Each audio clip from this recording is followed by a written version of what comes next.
The wind howled like a wounded wolf through the mountain crevices, carrying with it the smell of gunpowder and dried blood.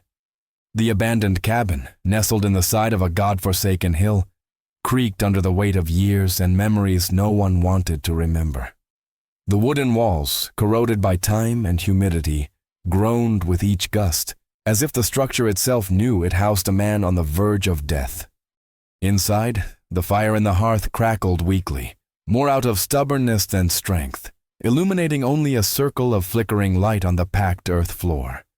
Outside this circle, shadows reigned, thick and vivid, as if waiting to swallow the last breath of the man lying there. He lay sprawled on a rotting straw mattress, his clothes soaked with sweat and blood, his chest rising and falling in uneven gasps. Each breath was a struggle, a wet, painful sound that echoed off the empty walls. His name, once whispered with fear and respect in the saloons and dusty streets of the West, no longer mattered. Now he was just a broken body, an outlaw left to die like a rabid dog. The bullet was still lodged near his heart, a constant burning presence that reminded him, with every faint beat of his pulse, that death was not far away. He could feel it, crouched in the dark corner of the cabin, waiting patiently, like a predator who knows its prey has nowhere to run. His fingers, calloused and stained with dried blood, clutched something with a strength that belied the rest of his motionless body, a silver key, small and weathered. It was all that remained of the safe he'd robbed in Silver City. So long ago he could barely remember. The cold metal against his skin was a reminder of who he'd once been, a man who didn't ask permission, who knew no fear, who took what he wanted and left destruction in his wake. But now, that man seemed as distant as the stars that shone dimly through the cracks in the ceiling. All that remained was the pain, a pain so deep it seemed to have taken root in his soul long before the bullet pierced his flesh. He closed his eyes and, for the umpteenth time, saw the faces of those he had destroyed. The sheriff of Black Ridge, whose eyes widened in surprise as the bullet from his revolver pierced his throat. The woman in El Paso, who had looked at him with hatred and despair as he took what was hers, leaving her with nothing but ashes and tears. And worst of all, the boy, no more than 12, who had tried to be a hero and ended up with a hole in his chest, his eyes still open in shock as he left him behind. These memories haunted him now, not like ghosts, but like silent judges, sitting around his deathbed, waiting to pronounce his sentence. A tremor ran through his body, and he opened his eyes suddenly, his breathing quickening. For a moment, he thought he heard something, a soft, almost imperceptible sound, like a sigh or a hesitant footstep outside the cabin. But no, it was just the wind, playing with his already fractured mind. Or maybe it was the fever burning his brain, turning shadows into demons and echoes into voices. He tried to move, but even this minimal effort left him panting, sweat streaming down his face like the tears of a man who had never cried. The silver key gleamed faintly in the firelight, as if mocking him. It was all that remained of a life built on violence and greed. And now, as death approached, he realized for the first time how empty his victories had been. There was no one to hold his hand, no one to hear him whisper a plea for forgiveness that would never be granted. Only silence, pain, and the certainty that when the end came, there would be no one to mourn him. Outside, the wind howled again, louder this time, as if carrying with it the lament of all the souls he had condemned. He closed his eyes, feeling the weight of the key in his hand, and knew that when death finally took him, there would be no redemption waiting for him. Only darkness. Always darkness. If you enjoyed this tension-filled and emotional introduction, like this video, and subscribe to the Grit and Heart channel so as not to miss the next chapters of this devastating story. Activate the bell to be notified as soon as we release the next videos. Night had fallen over the mountains like a shroud, smothering the last sighs of light that tried to escape through the cracks in the clouds. The air smelled of wet earth and ash, a perfume known only to places forsaken by God. She walked with light but steady steps along the narrow trails that wound between the cliffs, as if she knew every stone, every treacherous route that might trip her. She didn't carry a flashlight. She didn't need one.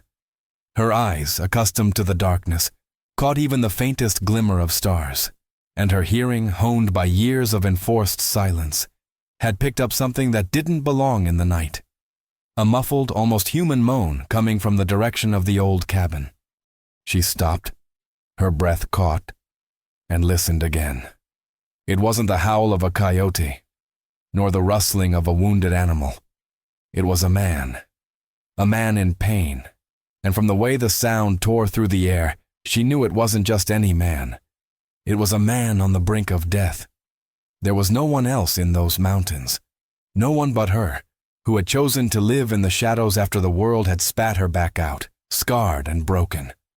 But something pulled her toward the cabin, something that wasn't pity, nor curiosity.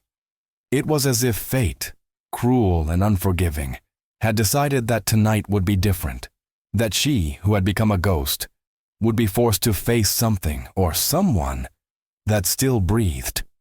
The cabin door creaked as she pushed it open, revealing the interior lit by the flickering light of a dying fire. And there, sprawled on the ground like a wounded animal, he was. She recognized him immediately, though she had never seen him so close. Everyone knew his name, whispered fearfully in the corners of saloons and on the dusty streets. A man who had left a trail of blood and destruction wherever he went. A man who deserved no mercy. But there it was, broken. His chest rose and fell in uneven gasps, sweat sticking his bloody shirt to his skin. A dark stain spread across the fabric, marking the spot where the bullet had entered. His fingers, still strong despite their weakness, clutched something with an intensity that seemed to drain the little life he had left. She knelt beside him, her eyes fixed on his pale face, marked by scars and stubble. One of them, thin and white, cut into his chin, as if someone, in a moment of rage or desperation, had tried to slit his throat. She didn't touch him. Not yet. First, she needed to know if he was conscious enough to be a threat. She reached out and took hold of his wrist, feeling the irregular rhythm of his heart, as if it were fighting something it couldn't overcome. Her fingers were cold, almost icy, but there was a strength in them, a stubbornness that clashed with the fragility of the rest of his body. "Are you still there?" she asked, her voice low but firm. There was no kindness in her words. There was no room for it. He didn't open his eyes, but his lips moved, forming words that came out as a growl. "If you came to finish the job, do it now." She let out a dry, humorless laugh. "If I wanted you dead, you would be dead already." He finally opened his eyes.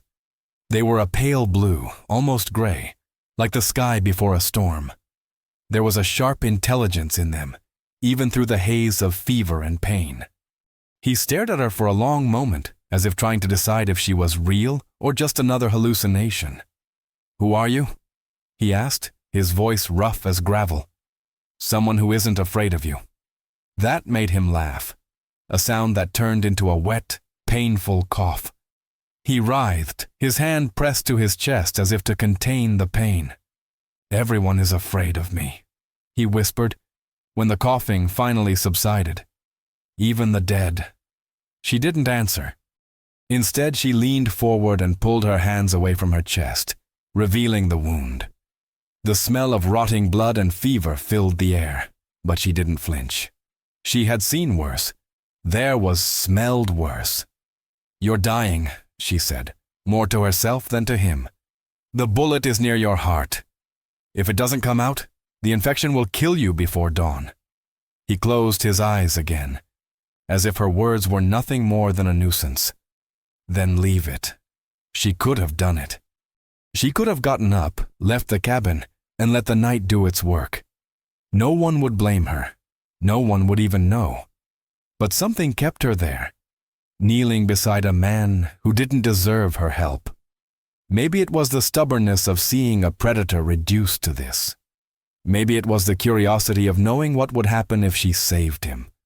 Or maybe, somewhere deep and hidden inside her, there was a part that still believed that even monsters could be redeemed. She got up and went to the shelf above the fireplace, where she kept her herbs and instruments. She retrieved a sharp knife, a bone needle, and a vial of burnt alcohol. When she returned, he was watching her with a mixture of suspicion and something that almost resembled hope. "This is going to hurt," she warned, unbuttoning his shirt to expose the wound. He didn't answer. He just closed his eyes and gritted his teeth, ready for what was to come. She had no illusions. She knew he wouldn't thank her. She knew that if she survived, he might very well turn on her. But as she dipped the knife in the alcohol and brought it to his skin, she knew one thing for sure. It didn't matter what happened next.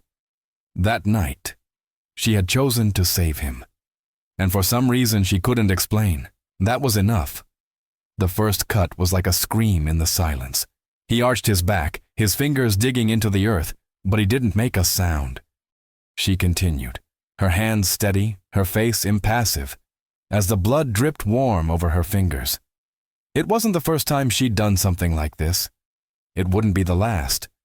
But for the first time, she wondered if she was saving a man, or just hastening their fates. The fire in the hearth crackled low, casting dancing shadows on the cabin walls, as if the man's own demons from the past had come to watch his suffering. The air was heavy with the smell of blood, burnt alcohol, and the bitter herbs she had spread over the open wound.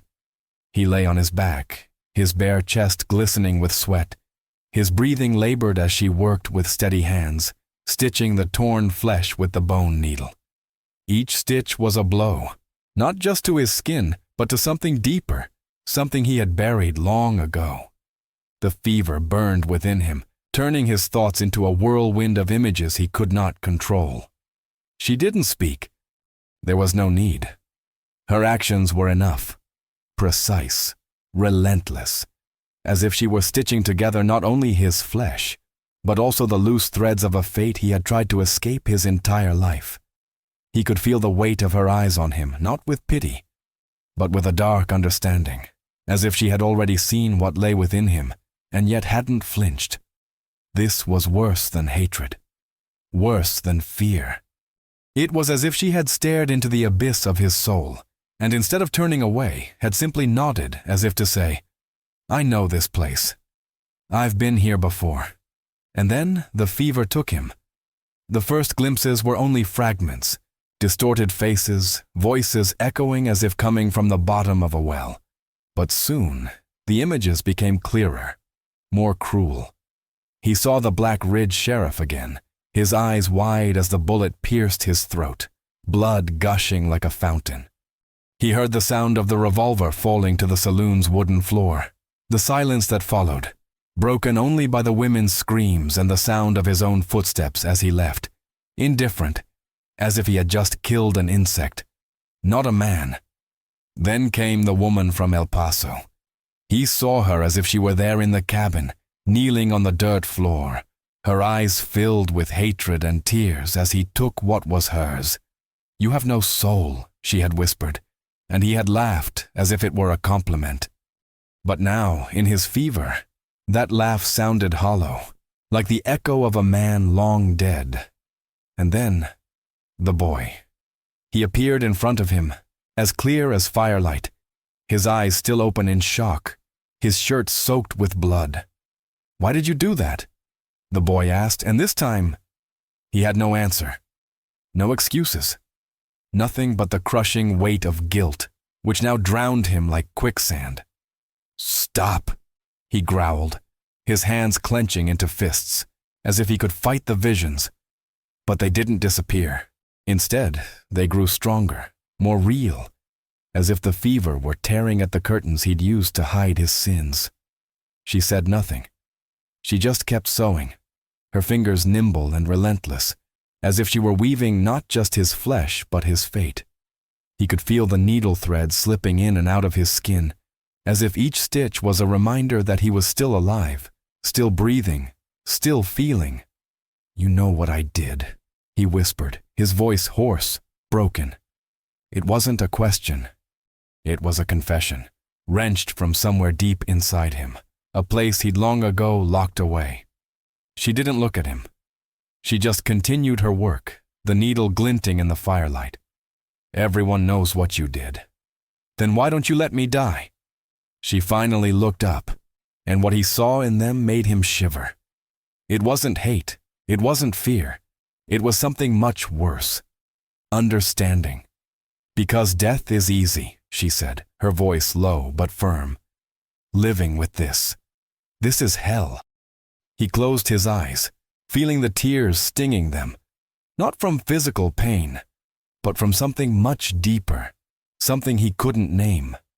The fever seemed to be burning not only his body, but also the walls he'd built around himself, leaving him naked, exposed, like a wounded animal.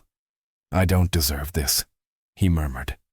"No," she agreed, tying the last knot in the thread. "You don't deserve it." He opened his eyes again, expecting to see disdain on her face. But there was nothing but a deep sadness, as if she already knew that no matter what happened next, neither of them would emerge from this night unscathed. She finished stitching the wound and wiped away the blood with a damp cloth. Her touch was gentle but impersonal, as if she were caring for a stranger, not a man who had left a trail of destruction in his wake. When she was finished, she sat beside him, watching him with an intensity that made him feel as if he were being judged. "You will survive," she said finally. "But it won't be the same." He laughed, a bitter, mirthless sound. "I was never the same." She didn't answer. She just reached out and took the silver key he was still clutching tightly. He didn't resist when she took it from his fingers, as if he knew he no longer had a right to it. She held it up to the firelight, watching the faint gleam of the metal, as if she could see in it all the choices that had led him here. "What is this?" she asked, even though she already knew the answer. "Nothing," he lied. She didn't insist. She just placed the key back in his hand, closing her fingers around it. "Keep this," she said, "because when you wake up, you'll need to remember what you lost to survive." He didn't understand her words. Not then. But as the fever dragged him back into the darkness, he knew one thing. She wasn't talking about the key. She wasn't talking about the gold, or the blood, or the lives he had destroyed. She was talking about herself. The morning light filtered through the cracks in the cabin like silver blades, cutting through the darkness that had enveloped them both during the night. He woke with a start, his body aching, his skin burning as if it were still on fire. For a moment, he didn't know where he was or who he was. Only the pain, sharp and insistent, anchored him back to reality. When his eyes adjusted to the dim light, he saw her sitting beside the fire, her hands busy with a wooden pestle, crushing dried herbs with precise, rhythmic movements. The bitter, earthy scent of the plants filled the air, mingling with the aroma of something simmering in a pot over the coals. She didn't look at him. Not yet. As if she knew he needed a moment to realize he was still alive, that she had saved him, that somehow hell had retreated, at least for now. He tried to move, but a sharp pain in his chest made him flinch, his fingers pressing against the area where the bullet had entered. The wound was stitched shut, the skin inflamed and hot to the touch. He could feel the thick thread beneath his fingers, as if she had used not just thread, but something more, something that now connected him to her, in a way he couldn't understand. "You're awake," she said, finally turning to look at him. Her face was pale, with deep circles under her eyes that spoke of a sleepless night. "Drink this." She held out a wooden mug filled with a thick, dark liquid that smelled of earth and something metallic like dried blood. He hesitated, wary, but his thirst overcame his fear. He lifted the mug to his lips and drank, feeling the liquid burn his throat, spreading through his chest like fire. For a moment, he thought he might vomit, but then a strange calm washed over him, as if the medicine were not only healing his body, but also silencing the demons that still howled within. "What is this?" he asked, his voice hoarse. "Something to keep you alive," she replied, turning back to the mortar. "At least for now." He watched her for a long moment, trying to understand what was happening. Why had she saved him? Why was she still there? He had no answers, only one certainty. She hadn't done it out of kindness. There was no kindness in this world, not for men like him. "Why did you do that?" he finally asked, the words coming out harsher than he intended. She didn't look at him. She just continued crushing the herbs, her movements firm, relentless. "Because I chose to." "That's not an answer." She stopped then and turned to face him, her eyes dark and deep like bottomless wells. "Do you really want to know?" she asked, and there was something in her voice that made him shiver. It wasn't anger. It wasn't fear. It was something much worse. Resignation. He nodded, even though a part of him knew he wasn't ready for the truth. She sighed, putting the pestle aside and wiping her hands on a dirty cloth. "Because when I looked at you, I saw something of myself," she said, her voice low, almost a whisper. "Something broken, something that could still be fixed." He laughed, a bitter, mirthless sound. "You're wrong," he said. "There's nothing about me that can be fixed." "Maybe not," she agreed. "But that doesn't mean we shouldn't try." He stared at her for a long moment, trying to understand. But all he saw was a woman who had seen too much, who had felt too much, and who somehow still found the strength to reach out to a stranger, to a monster. "What did you gain from this?" he asked finally. She didn't answer immediately. Instead, she took a small leather bag from under her skirt and opened it, revealing a handful of dried herbs and a thin, frayed red rope. "I used something I shouldn't have," she said, holding the rope between her fingers. "Herbs that grow only in cursed lands, and an ancient ritual, one that binds two lives together." He felt a chill run down his spine. "What does that mean?" he asked, even though he already knew the answer. "It means we're now bound," she said, tying the rope around her wrist before holding it out to him. "If you die, I die. If I die, you die." He stared at the rope, feeling the weight of his words. It wasn't just a piece of fabric. It was a sentence, a pact. "You had no right," he whispered, his voice breaking. "And you had the right to die and let me carry this?" she retorted, her eyes shining with an intensity that made him recoil. He had no answer, because deep down, he knew she was right. He didn't deserve to be saved, but she didn't deserve to carry the weight of his death. With trembling hands, he held out his wrist, letting her tie the rope around it. Her touch was gentle, but the rope burned like fire, as if it were binding not only their bodies, but their souls as well. "You belong to me now," she said, not with triumph, but with a sadness that cut deeper than any bullet. "And I to you." He stared at the rope, feeling the weight of his words. He knew it wasn't a blessing. It was a curse, one that bound them not only in life but also in death. And for the first time in a long time, he felt something that wasn't hate or anger or even indifference. Felt fear, because now, more than ever, he knew he wasn't alone. And for a man like him, who had spent his entire life running from anything resembling connection, this was worse than death. Outside, the wind howled, as if the world itself knew something had changed, that two fates had become intertwined, and neither would emerge unscathed. Inside the cabin, the fire crackled, casting shadows that danced like demons on the walls. And for the first time, he wondered if there wasn't, after all, something worse than dying. To live connected to another soul. To live knowing that no matter what happened next, they were doomed to each other. The sun was already high when he finally managed to stand, his legs trembling like a newborn colt's.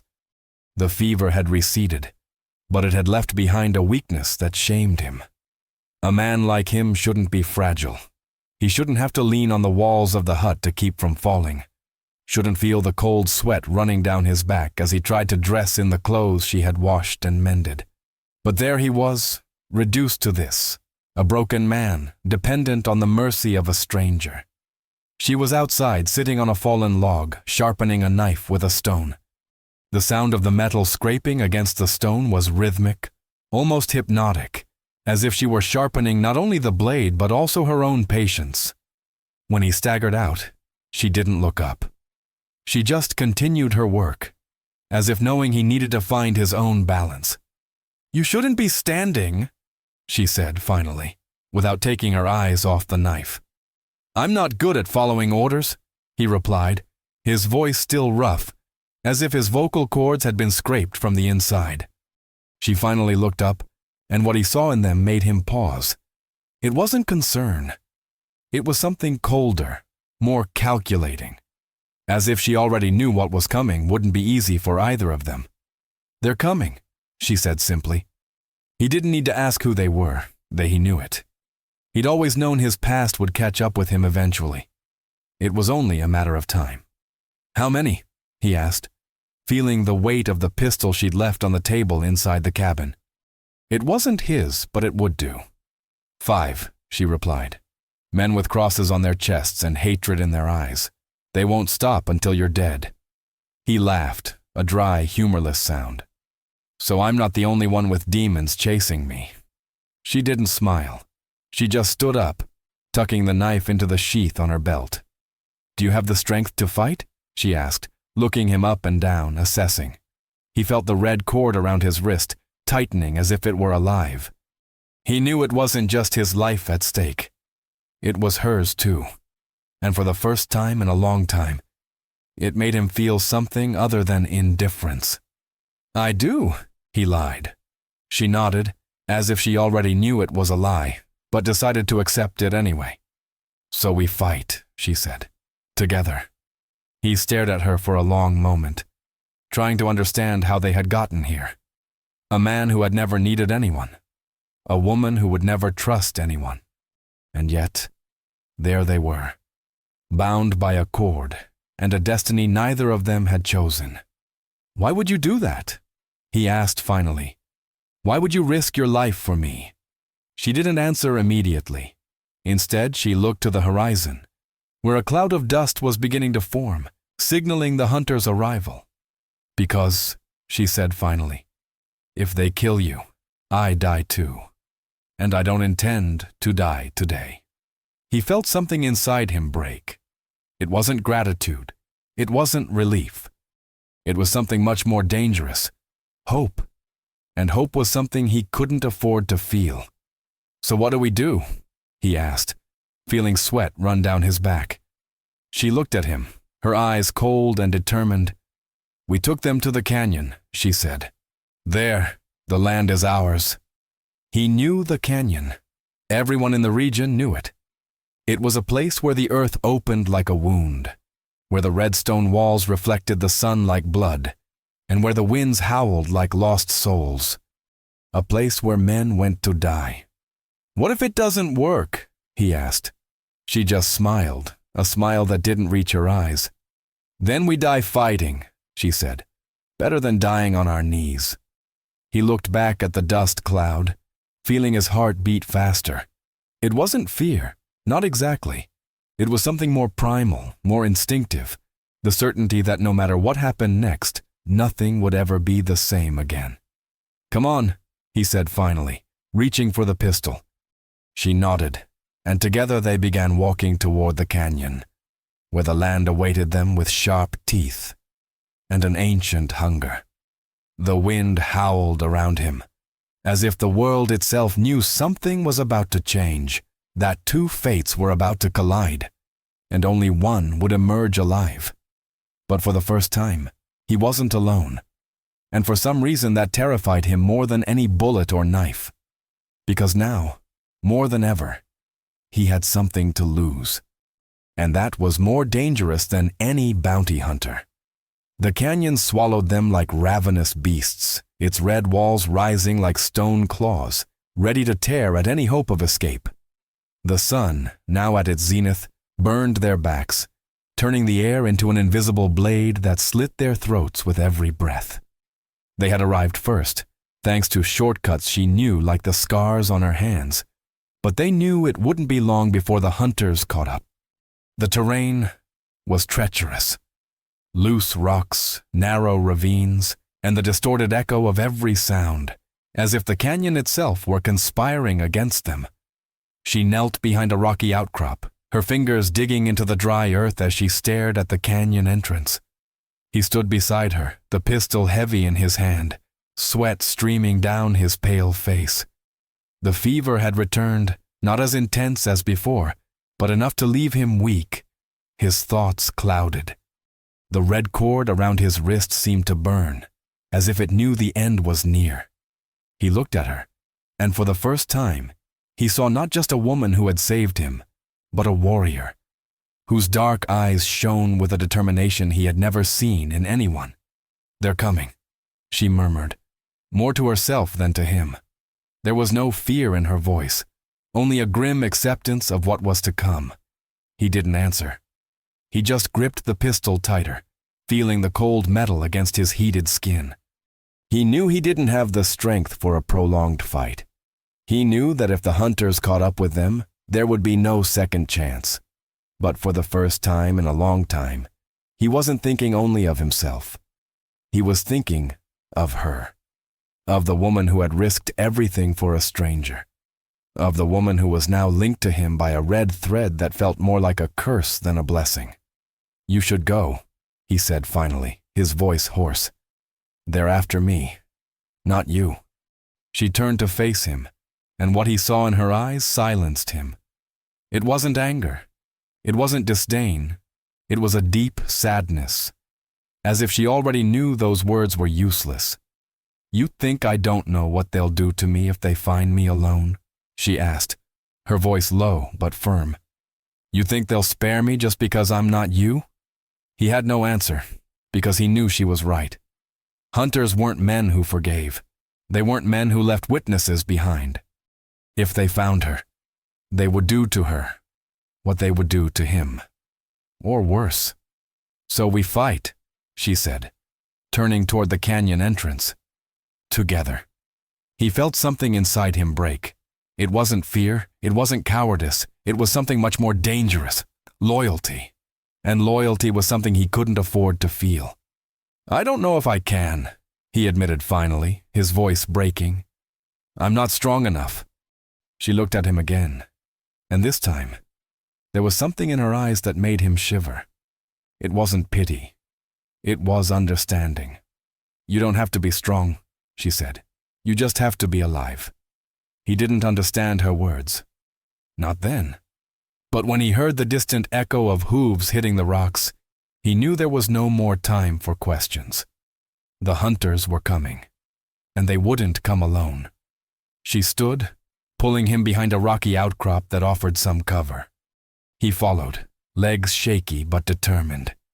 Because for the first time in a long time, he had something to fight for. Something beyond himself. "They'll come from the left," she whispered, pointing to a narrow gorge that wound between the rocks. "It's the only way to get in without being seen." He nodded, feeling his heart beat faster. It wasn't fear. It was anticipation. Because for the first time in a long time, he wasn't alone. And that was more dangerous than any bullet. The hunters appeared as elongated shadows, their horses moving cautiously, as if they knew they were being watched. There were 5 of them, as she had said, all dressed in black, with silver crosses gleaming on their chests. Their faces were covered by scarves, but their eyes were visible, cold and relentless, like those of predators who knew their prey was wounded. She took a deep breath, and he knew it was now or never. With a swift movement, she threw a rock into the opposite canyon, making it echo like a gunshot. The hunters turned instantly, their weapons raised, as she and he moved silently, using the rocks for cover.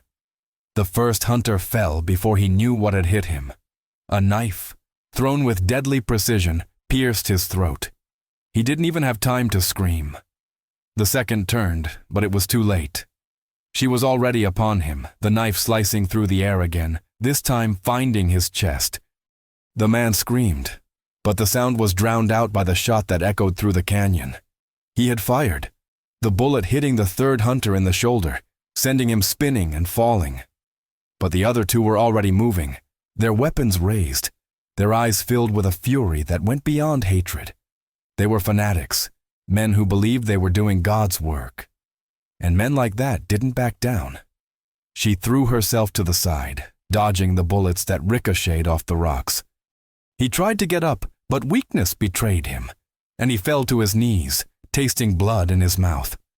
One of the hunters advanced, his gun pointed directly at him. He closed his eyes, waiting for the shot that would end it all. But the shot never came. When he opened his eyes again, he saw her standing over the hunter, the knife buried in his chest, the man's eyes wide with shock.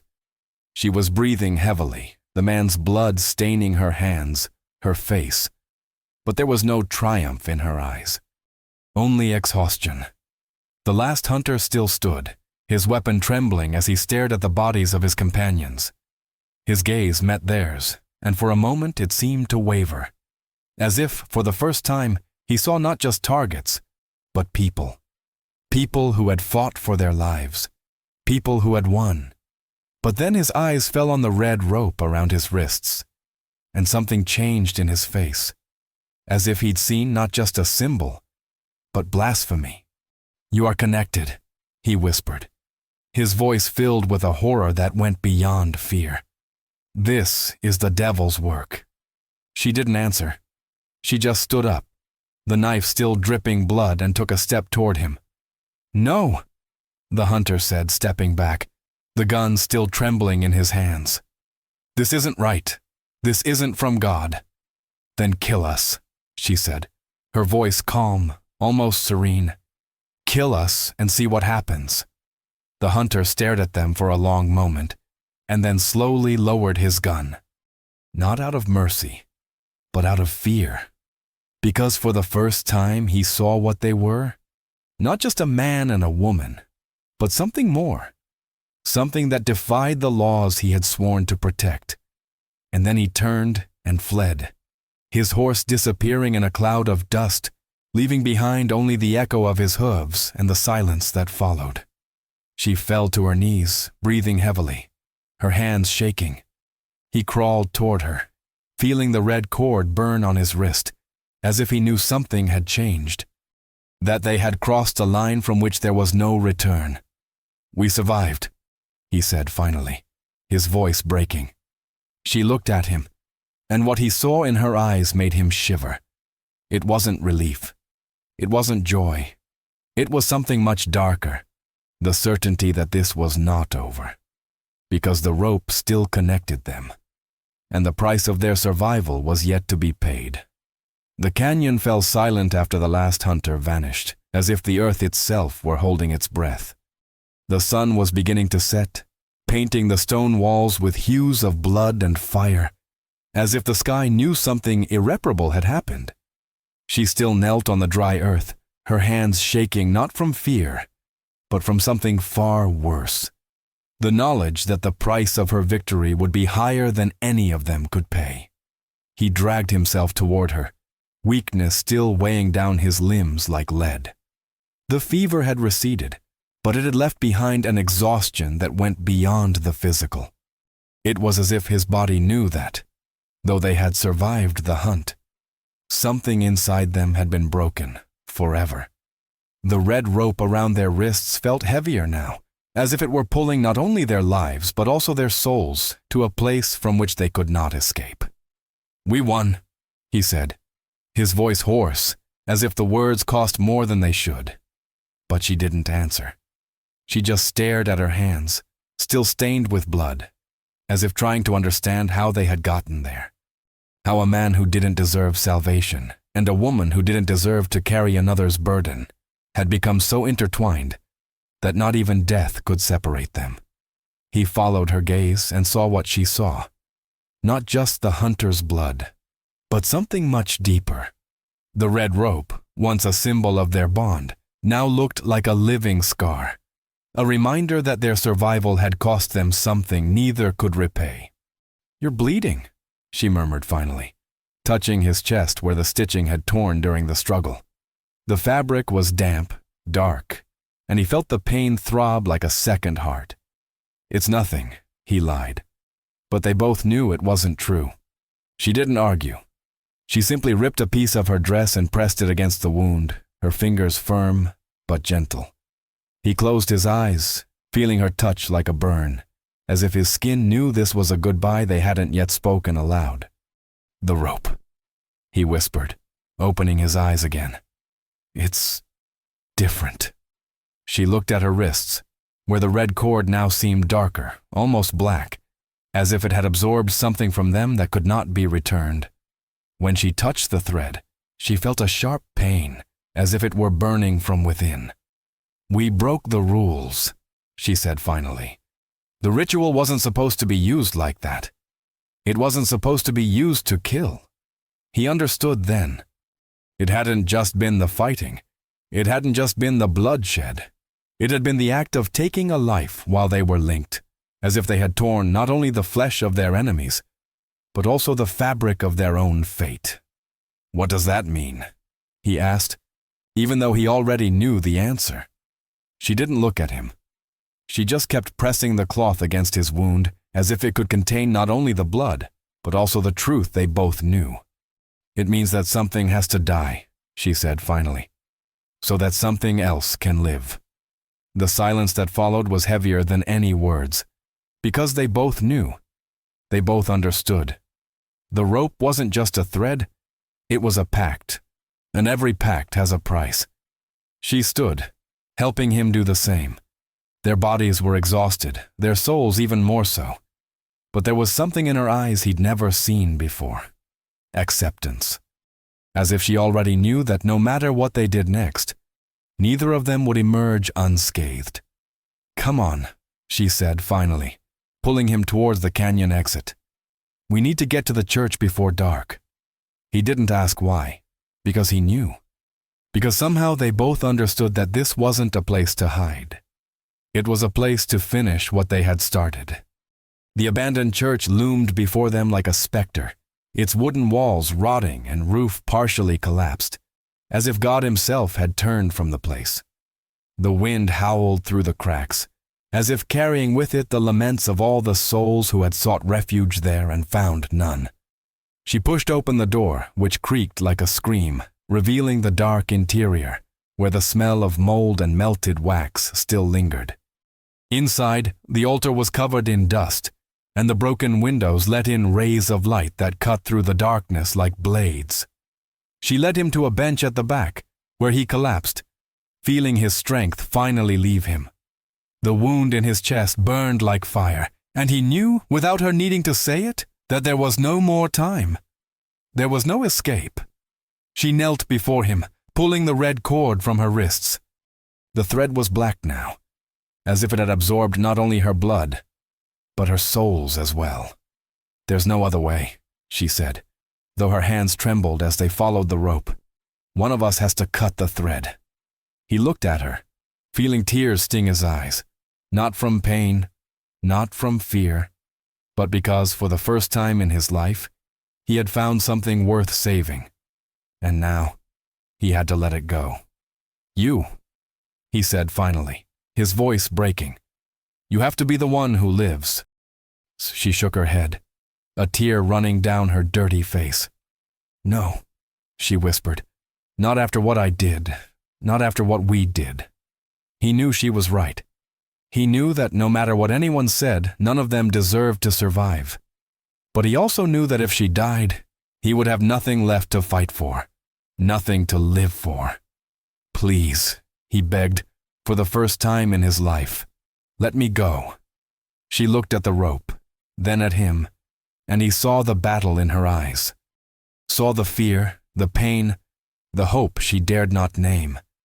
And then slowly, she reached for the knife that was still at her belt.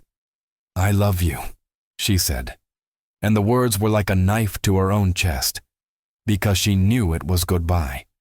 He didn't answer. He just closed his eyes, feeling her touch on his wrist, the cool blade against his skin. And then, with one swift movement, she cut the rope. The world stopped. For a moment, there was no pain. There was no relief. Only a silence so profound, it felt like even the wind had stopped howling. And then, as if a dam had broken, he felt something inside him break free. It wasn't just his connection to her. It was something much bigger, something he couldn't name. When he opened his eyes again, she was lying beside him, the knife still in her hand, blood dripping from her lips. He tried to move, tried to reach her, but his body wouldn't respond, because the rope had been cut, but the pact hadn't. "No," he whispered, feeling the tears stream down his face. It wasn't supposed to be like this. She looked at him, and even through the pain, there was a sad smile on her lips. "I've always known," she said weakly, "that love saves, but at a deadly price." He felt something inside him break. It wasn't his heart, it was his soul, because for the first time in his life, he understood. He understood that love wasn't salvation. It was a sacrifice, and that sometimes the only way to save someone was to let them go. She closed her eyes, and the world went silent. There was no more wind. There was no more pain. Only the certainty that no matter what happened next, he would never be the same, because she had saved him, and he had killed her. If this story ripped your heart out, like this video and subscribe to the Grit and Heart channel so you don't miss any of our dark and thrilling tales from the Old West. Turn on the bell to be notified when we release the next video, where a long-buried secret comes to light, and the consequences will be more devastating than you can imagine. Leave it in the comments. Do you think he deserved to be saved? Or was the price too high? I want to hear your opinion.